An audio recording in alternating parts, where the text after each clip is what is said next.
ముఖ్యమంత్రి గారికి తెలుసు, జగన్మోహన్ రెడ్డి గారికి నాకు తెలుసు ఏం జరిగింది, అసలు ఏమైంది అనేది. అదన్నీ అపోహలేనండి. అందరితో టచ్ లోనే ఉంటాం. కలిశానండి, నేను కలిశాను, షర్మిలమ్మ గారిని కలిశాను. ఇప్పుడే మేము చెప్పలేమండి, నేను ఇప్పుడు చెప్పలేము. షర్మిలమ్మ గారు ఇంకా నిర్ణయం తీరు జాయిన్, ఆమె అఫీషియల్ గా జాయిన్ అయిన తర్వాత నేను మళ్ళీ మిమ్మల్ని కలుస్తాను. ఓటమికి భయపడే ఎమ్మెల్యేకి ఇక్కడ ఈ రాజీనామా అనే ఎవరన్నారు ఆ మాట? ఎవరన్నారండి? రైట్, అది నేను వెళ్ళలేదండి. ఒకవేళ అదే మాట లోకేష్ గారు అని ఉంటే లోకేష్ గారిని, టీడీపీ వాళ్ళని మంగళగిరిలో నేను అడిగేది ఒకటే, గతంలో చంద్రబాబు నాయుడు గారు ముఖ్యమంత్రిగా, లోకేష్ గారు మంత్రిగా ఇదే నియోజకవర్గంలో నివసించారు. ఆ రోజుల్లో మంగళగిరి ఎలా ఉంది, ఈ 4.5 సంవత్సరాల కాలంలో వైఎస్ఆర్ కాంగ్రెస్ పార్టీ ప్రభుత్వం నాకు అండగా నిలబడకపోయినా కూడా ఎంత అభివృద్ధి చేశామో గుండెల మీద చేసుకొని ఆ బజార్లకు వెళ్ళండి, లేదంటే నేను చేసినటువంటి నిర్మాణాల దగ్గరికి వెళ్ళి చూసి ఆ మాట చెప్పమని చెప్పేసి నేను కోరుకుంటా ఉన్నాను. మీరే చూసారండి, ఇక్కడున్న మీరందరూ ఇప్పుడు నన్ను ప్రశ్నలు అడుగుతున్నా మీరందరూ కూడా మంగళగిరి వాసులే. నేను అందుకే ఇందాకన్నా 30-40 సంవత్సరాలు 50 సంవత్సరాల నుంచి లేనటువంటి అభివృద్ధిని 4.5 సంవత్సరాల కాలంలో నేను చేసి చూపించాను. నేను అందుకే అడుగుతున్నా, అటు వైఎస్ఆర్ కాంగ్రెస్ పార్టీ వాళ్ళని కానివ్వండి, టీడీపీ వాళ్ళని కానివ్వండి, వెళ్ళి చూడమనండి. నేను ఓపెన్ గా చెబుతున్నాను, ఏ బజార్కి వెళ్తారో, ఏ వీధికి వెళ్తారో, ఏ పేటకి వెళ్తారో, ఏ ఏరియాకి వెళ్తారో, నాడెలా ఉంది నేడెలా ఉంది చెక్ చేసుకోమనండి. ఎంత పని చేశామో, దానికి ఏమైనా నిధులు ఇచ్చారో అని కూడా చెక్ చేసుకోమని కూడా అడుగుతా ఉన్నా. ఎన్ని బాకీలు ఉన్నాము, ఎన్ని ఇబ్బందులు పడతా పనిచేసాము, ఇన్ని చేసినా కూడా నిధులు ఇవ్వలేకపోతే అంతదాకా ఎందుకంటే అతి ఇంపార్టెంట్ అయినటువంటి 2 బ్రిడ్జిలు, రేవేంద్రపాడు బ్రిడ్జి బ్రిటిష్ కాలంలో బకింగ్హామ్ కెనాల్ మీద కట్టారు. అదేవిధంగా తాడేపల్లిలో అనునిత్యం గౌరవ ముఖ్యమంత్రి గారు పయనించేటటువంటి హెలిపాడ్కి వెళ్ళేటటువంటి బ్రిడ్జి కూడా మరి అది కూడా బ్రిటిష్ కాలంలో కట్టింది. ఈ 2 బ్రిడ్జిల నిర్మాణానికి నిధులు ఇవ్వమని నేను గతంలో తెలుగుదేశం పార్టీలో దేవినేని ఉమామహేశ్వరరావు గారు జలవనరుల శాఖ మంత్రిగా పనిచేసేటప్పుడు, అప్పుడు నేను ప్రతిపక్షంలో ఎమ్మెల్యేగా ఉన్నప్పుడు 2 సార్లు స్వయంగా లేఖలు రాసి వెళ్ళి ఆయన కలిశాను కూడా. ఆయన అన్నమాట, మా దగ్గర నిధులు వారికి మేము ఇవ్వలేమని అన్నాడు స్పష్టంగా. మేము ఈ నియోజకవర్గ ప్రజలకి మేము హామీ ఇచ్చాము ఎన్నికల టైంలో, ఖచ్చితంగా రేవేంద్రపాడు బ్రిడ్జి, ఈ తాడేపల్లి బ్రిడ్జి బకింగ్హామ్ కెనాల్ మీద కడతాము అని చెప్పేసి. ఎందుకంటే రేవేంద్రపాడు బ్రిడ్జి అది కనుక ఏమన్నా ఇబ్బంది అయితే మరి అటు కొల్లిపర మండలం నుంచి కానివ్వండి, తాడేపల్లి దుగ్గిరాల మండలం నుంచి విజయవాడ వచ్చే వాళ్ళందరికీ కూడా అసలు ఇక రెండో దారి లేనే లేదు. అలాంటి బ్రిడ్జిని మనం పునర్నిర్మించాల్సినటువంటి అవసరం ఉందని ఎన్నిసార్లు ముఖ్యమంత్రి గారి దగ్గరికి వెళ్ళాము, ఎన్నిసార్లు నేను రాసినటువంటి లెటర్ల ద్వారా ఆయన కోరుకున్నాను. దాని నిర్మాణం చేపట్టకపోతే మనం ఏమని సమాధానం చెప్పగలుగుతాము ఈ మంగళగిరి నియోజకవర్గ ప్రజలకు అని చెప్పేసి నేను తెలియజేసుకున్నాను. నేను అసలుకి వెళ్ళనండి, నేను ఇక తిరిగి వెనక్కి వెళ్ళే ప్రశ్నే లేదు. ఎందుకంటే ఏమండి, 125 కోట్ల రూపాయలు నిధులు కూడా పైసా లంచం లేకుండా కాంట్రాక్టర్లతో పనిచేయించే వాళ్ళమి. అందులో కూడా గమనించండి, నేను అందరినీ కోరుకునేది ఒకటే, రాజకీయాల్లో ఉండే మనము ఒక పార్టీలో ఉన్నప్పుడు ఇంకో పార్టీని ఓడించాలని చెప్పేసి అనుకుంటాం మనం. అలా అనుకున్నప్పుడు ఖచ్చితంగా వైఎస్ఆర్ కాంగ్రెస్ పార్టీ కొన్ని సిద్ధాంతాలతో ఉండాలి. అవి ఏంటి అని అంటే, మంగళగిరిలో టీడీపీ అభ్యర్థిని ఓడించాలి, కుప్పంలో టీడీపీ అభ్యర్థిని ఓడించాలి, పులివెందుల్లో టీడీపీ అభ్యర్థిని ఓడించాలి, అటు గాజువాక, భీమవరం ఇలాంటి కొన్ని ముఖ్యమైనటువంటి ప్రాంతాలలో వైఎస్ఆర్ కాంగ్రెస్ పార్టీ తెలుగుదేశం పార్టీ అభ్యర్థుల్ని, తన ఆపోజిట్గా ఉండేటువంటి అభ్యర్థుల్ని ఓడించాలి అని అంటే పనిచేయాలండి మనం ప్రజలకి. ఆయా నియోజకవర్గాల్లో ఉన్నటువంటి వైఎస్ఆర్ కాంగ్రెస్ పార్టీ అభ్యర్థుల్ని కాపాడుకోవాలి. ఆ ప్రజలకి దగ్గరగా, అతి దగ్గరగా వెళ్ళేటటువంటి వాళ్ళకి అండగా నిలబడాలి. అందుకే అంది, ఓటుకు నోటు కేసులో రేవంత్ రెడ్డి గారు, చంద్రబాబు నాయుడు గారు మనవాళ్ళు బ్రీఫ్డ్ మీ అనే వాయిస్ ఆయనే అని చెప్పేసి నేను స్పష్టంగా FSL ల్యాబ్ ద్వారా నేను సమర్పించినటువంటి పేపర్స్ ఉన్నాయి. కాబట్టి పైగా రేవంత్ రెడ్డి గారు ఆడియో వీడియోలో దొరికిపోయాడండి. ముఖ్యమంత్రి అయితే ఏమన్నా గొప్ప ఏందండి, తప్పు చేసిన వాళ్ళు మహామహులే న్యాయస్థానం మెట్లెక్కి శిక్ష అనుభవించారు ప్రజాస్వామ్యంలో. దానికి ముఖ్యమంత్రి అనో ప్రధానమంత్రి అనో తేడా ఉండదు. తప్పు చేసిన వాడు తప్పే, ఆ శిక్ష అనుభవిస్తాడు ఎవరైనా. జగన్ ప్రభుత్వం చేసే అవకాశం ఉంది. ఆ రోజు చూస్తామండి పరిస్థితులు, ఎవరైనా దొరికితే మాత్రం.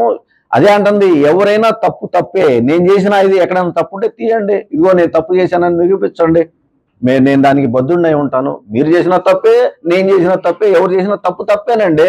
ఎందుకు ఎన్నుకుంటున్నారు ప్రజలు ప్రజాప్రతినిధుల్ని? మమ్మల్ని పరిపాలించండి, చట్టబద్ధంగా చేయండి అని చెప్పేసి పరిపాలన చేయమన్నప్పుడు ఈ దోపిడీలు ఏందండి ఎందుకు వస్తాయి? అలా చేస్తే అందుకే కదా అలా చేయకూడదని వాటిని కట్టడి చేయడానికే కదా న్యాయస్థానాలు చట్టాలు ఉన్నాయి. ముందు షర్మిలమ్మ గారు చేరితే మాత్రం నేను షర్మిలమ్మ అంటే నా పైన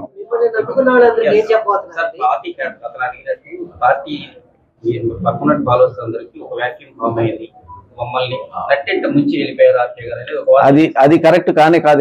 ఎందుకంటే అంటే నా దగ్గర ఉన్నటువంటి నా చుట్టూ ఉన్నటువంటి వాళ్ళందరికీ తెలుసు మేము గత 2 సంవత్సరాలుగా మంగళగిరిలో ఏమేం పనులు చేస్తా ఉన్నాము, ఎన్ని ఇబ్బందులు పడుతున్నాము, ఎన్ని బాధలు పడతా ఉన్నాము, అయినా కూడా మాకు ఆర్థికంగా అండ దొరకలేదు అనేది ప్రతి ఒక్కరికి తెలిసినటువంటి మాట అయితే. అదే చెబుతా ఉన్నానండి, నేను అవన్నీ ఎక్కడికి పోవండి, ఎందుకంటే బిల్లులు చేసినవి వాళ్ళకి ఉంటాయి.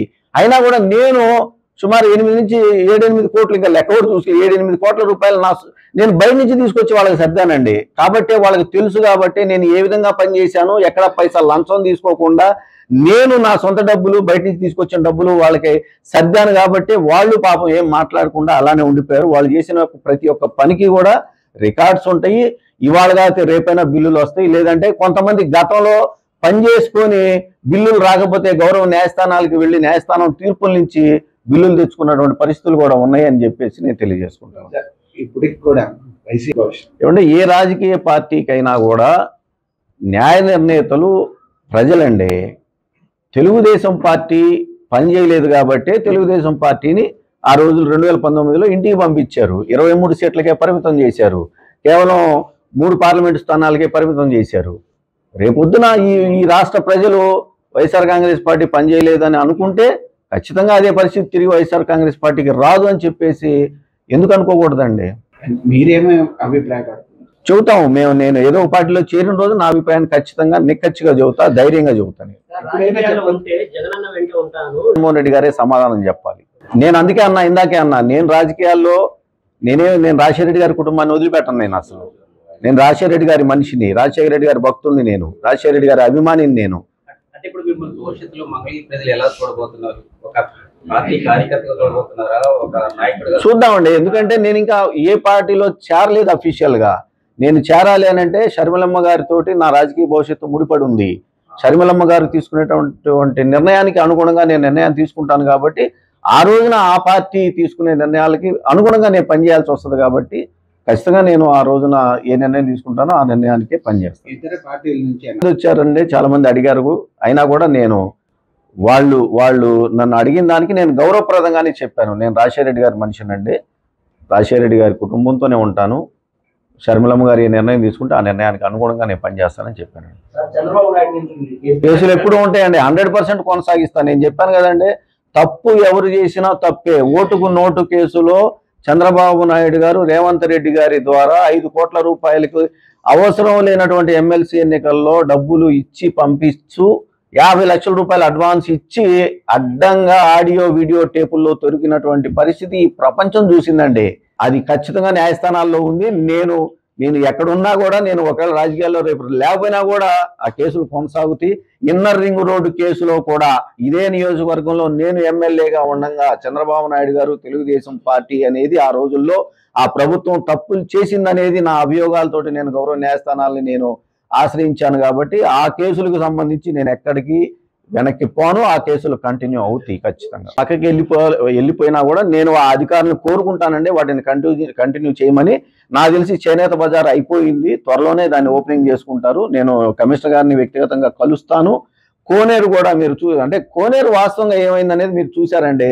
ఒక కమిటీకి ఎండోమెంట్ అధికారులు దాన్ని రిఫర్ చేయటం వల్ల ఆ కమిటీ 2-3 నెలలు టైం తీసుకుంది. ఎక్కడైతే పిడుగుపడి అది దెబ్బతిందో అక్కడ మళ్ళీ తిరిగి మెట్లు నిర్మించాలి అంటే ఎలా ఆ మెట్ల నిర్మాణం కొనసాగించాలనేది ఒక రిపోర్ట్ రావడానికి 2-3 నెలలు టైం పట్టింది. ఆ రిపోర్ట్కి అనుగుణంగా పనిచేయడానికి కాంట్రాక్టర్ దొరకడానికే మాకు 5-6 నెలలు పట్టింది ఆ రోజుల్లో. ఇవాళ ఆ కాంట్రాక్టర్ పని కూడా చివరికి నిన్న కూడా నేను మాట్లాడుకుంటానే ఉన్నాను వాళ్ళతోటి ఎంతవరకు వచ్చిందని. లాస్ట్కి వచ్చేసరికి ఇంకో 3-4 హోల్స్ వేయాలని చెప్పేసి అంటా ఉన్నారు. అది అయితే వెంటనే ఆ మెట్ల నిర్మాణం కూడా కొనసాగుద్ది. ఇవన్నీ కూడా ఈ పనులు బిగినైనటువంటి పనులన్నీ ఇవన్నీ కూడా ఖచ్చితంగా ఎవరైనా కొనసాగిస్తారని చెప్పి నేను భావిస్తాను.